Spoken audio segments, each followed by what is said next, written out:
So the last video about how everything sucks did pretty well. Seemed like a lot of people were interested in that, but today we're talking solutions. It's pretty early in the morning. It's about 6:30, and I figured instead of just sitting and yapping on the beach today, we would go out and walk the walk. It appears the sun is still sleeping, but I'm not. Walk with me. So in my last video about how everything sucks and language learning is dead, I talked about how we in the Korean learner community need to build a culture and an economy that supports that culture. But instead of just coming up with some sort of abstract theory of what I think would work and just throwing it all to you to figure out what I mean, I figured, how about I come up with a real world example of the idea that has been kind of bouncing around in my mind. Yeah, I know it's dark in here. I thought this would look cool. I'm not sorry. And I wanted it to be a model that shows how a culture can create and support an economy that ultimately becomes a sustainable ecosystem for everybody involved. Okay, Ian, 선생님, 행님, 오빠야, if you will. What is this model that you're going to share with us today? Well, to sum it up in one word, fitness. Fitness.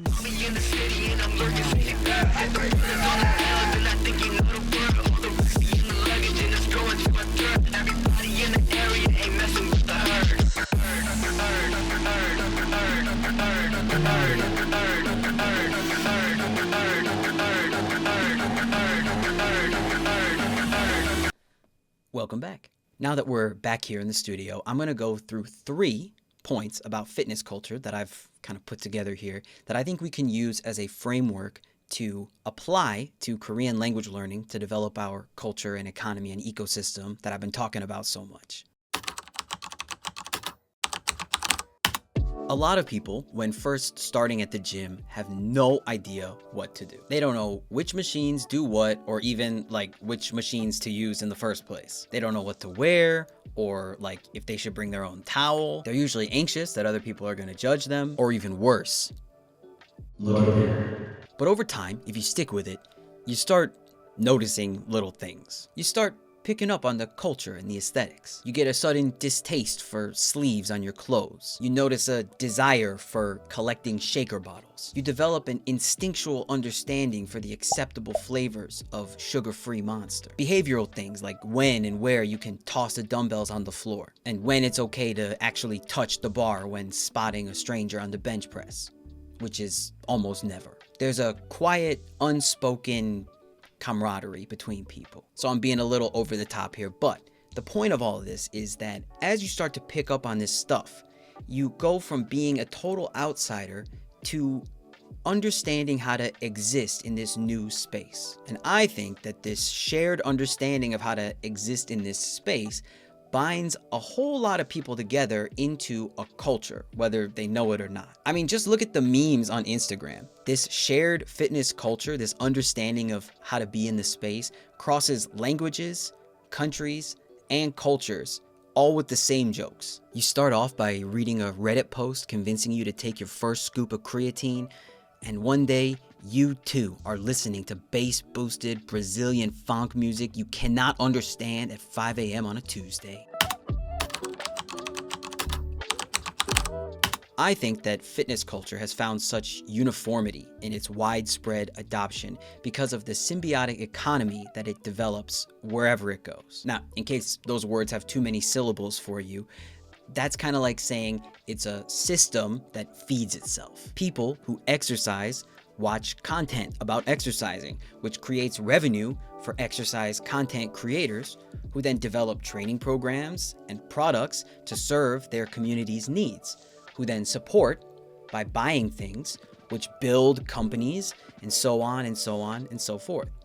So money circulates within the ecosystem, and then it fuels the further serving of the wants and needs of the culture itself, but from within the culture. I think the cool part about this that makes it applicable to our situation, which I'll talk about later, is that people at every stage of their fitness journey are contributing to the ecosystem. Beginners are trying to get new knowledge, so maybe they're buying new information or informational services, coaching services, classes, things like that. Intermediate lifters are like stocking up on protein powder and new gear. Advanced lifters may just have a gym membership and like a calorie tracking application on their phone. But I think this works so well because there's just so many different ways to engage with the culture from your own perspective, in your own way. You can solve problems for yourself or others in your own way, and you can contribute your time, your experience, and your expertise in a way that benefits the community in whatever way that you're able to, and potentially even creates a viable business for yourself in the process. You have a reward system for value creation that is aligned with pro-social behavior, pro-community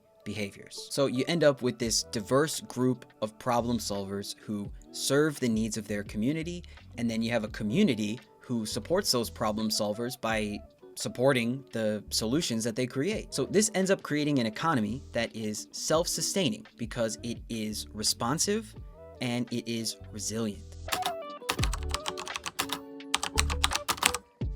The third key to fitness culture's success, in my opinion, is that it doesn't just cater to people at the beginning or at their peak of like consumer behavior. It creates tools and a culture that engages people for life. Now notice how I didn't say it makes them customers for life. It keeps them engaged for life. Sure, people may like taper off from like, hardcore 6-7 days a week lifting, cardio, whatever at some point in their life. That's very likely and very normal. But if you're engaging with any part of the ecosystem, you're supporting the entirety of it. Right now, Korean learning culture and materials and everything is organized in a very transactional sort of way. You buy a textbook, you sign up for some classes, or you do like some sort of online subscription sort of thing, grind out a few levels in like Duolingo or whatever app is popular this month. Maybe you like sign up for a TOEIC test or something, and then what? You finish, you hit some arbitrary goal, and then you move on. I want to take a minute here, and as much as I hate to do this as a Korean language learner, let's compare our situation to Japanese. If you have ever dipped your toes into Japanese learning, Japanese learner culture, you will notice that they are built different. There are YouTube channels, websites, blogs, communities, merchandise stores, an entire ecosystem built around the shared experience of being a Japanese learner, not just learning Japanese. I mean, just for one example, there's this podcast called Trash Taste, which is run by these foreign guys living in Japan. And they're talking about, Japanese culture, life in Japan, their experiences, learning the language. It's not like a Japanese learning podcast, but it is a podcast for people who are interested in or dedicated to some degree, kind of like asymptotically approaching Japanese culture or living parallel to Japanese culture, hoping to, become part of it to some degree at some point. Or look at Tofugu, which is a media and software company that runs an English language blog about complicated Japanese social and political topics and ties it all together with merch and also like software products. So I said before that Korean learning is transactional. And actually I think it's not just transactional. It's also stative. Like it's treated like a phase. You're either a student of Korean, you're studying Korean, or you're not. There isn't like a gradient transition from studying Korean, learning Korean to becoming a Korean speaker. Because like once you're speaking Korean with Korean people, you pretty much immediately stop being interested in content that's made for foreign people who are outside of Korean culture or really anything about Korea, because there's just not much about Korea from outside the perspective of Korean speakers that's like good. And I'm realizing as I say this, actually, the irony of this whole thing is that like this is actually pretty authentic, because Korean society is pretty much like this too. Like you're either studying or you're working. You don't like study for a test. Like people, you know what I mean? You may not know what I mean. I guess it is like authentic accidentally. It's not a good thing. But anyway, you immerse, you struggle, maybe you take some classes, you maybe pass a TOEIC exam, you grind a Anki deck like your life depends on it. But once you hit some point of fluency that is some level of satisfactory for you, you're done. At least with the studying aspect of the whole thing. We don't really have any sort of infrastructure that ties us to that part of our life, that period of study, once we're done studying, unless we like become a teacher or something. So as such, most people, once they finish studying, or they finish one part of studying, or they get past one barrier, they just move on, or they, if they're in like a giving up sort of situation, they just jump to another company's island in this like archipelago of disconnected systems of like arbitrary sets of words and grammar points and stuff.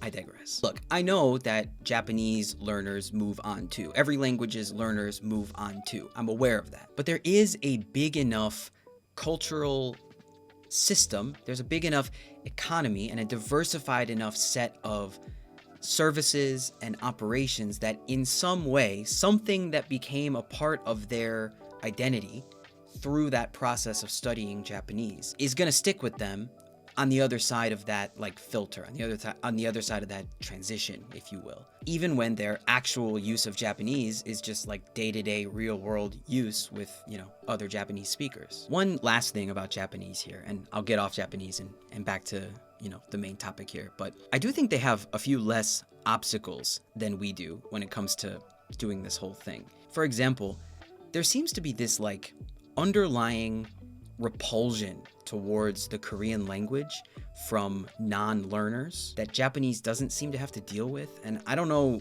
the reasons for that, and I haven't thought about like all the details of it, but it is something that I feel like I've picked up on. Maybe I'll look into that more someday. But okay, we've talked about a model, we've talked about an example, we've talked about how it applies to Korean. What are we gonna do? If we, as a community, want better tools, better materials, better culture, better community, and more opportunities for people to solve problems and contribute to the community and help it grow, then we need to stop thinking about this whole Korean learning experience as a transactional and a stative experience. If we look back at the fitness culture model that I shared at the beginning of the video, there are 3 pillars: identifying aesthetics, a diversified economy, and tools that engage for life. We need courses and teachers and textbooks and that kind of stuff, sure. But we're always gonna need that. Like, it is language learning after all, and those kinds of things are important even in our native language when we go and like study grammar after achieving fluency. But I think we need to put energy into creating entertainment content for this culture. Things like the Trash Taste podcast, where it's focused on people that are part of this culture and something that they can engage in even after they're done with, more of the hardcore periods of participating in the culture. We need to build merch companies. We need to make stuff and sell stuff that people want, both within the community and from outside the community, in order to gather resources inside the community and reinvest it into creating better stuff for the community. That better stuff needs to be the kinds of things that we're going to want to use as identifying aesthetics for our community going forward. We need software developers to distribute these courses and textbooks that we're developing using interesting new tools that are like niche tools developed for the community, from the community, based on needs that arise from within the community. We need games and memes and all of the kind of stuff that is like so compelling, thank you,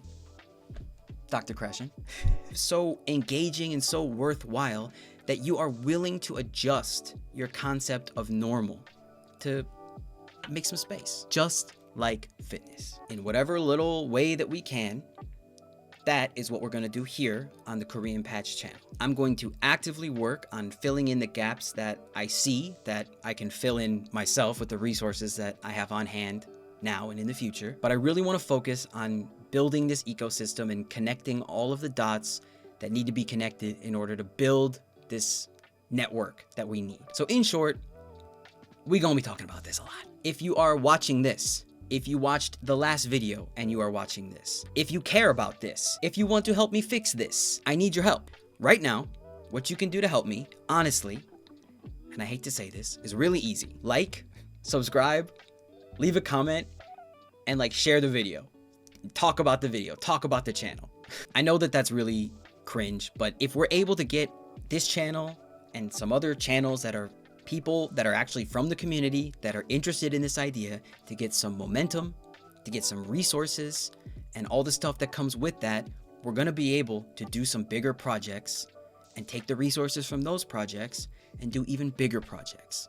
But we have to start with getting some momentum. So help me get the word out, help me build this idea into something bigger. If you have a project you're working on, if you want to work on a project, if you care about this, reach out. Let's talk. That's the whole point of this whole thing. So in closing here, like I said in my award-winning video, Everything Sucks and Language Learning is Dead, nobody's coming to help. The way that I am thinking about this whole thing is, okay, then we got to do something ourselves. After yapping about this in 2 different videos, I'm feeling pretty good. I don't know about y'all, but what do you think? Anyway, I have a couple other projects I'm working on. I'm going to be uploading a lot of new, interesting content. You're going to see the content on this channel change for the better. Stick around. We're going to keep learning stuff, but we're going to learn stuff in a different way because I said so. It's fine. Okay, I'm going to go. I'll see y'all real soon. Bye.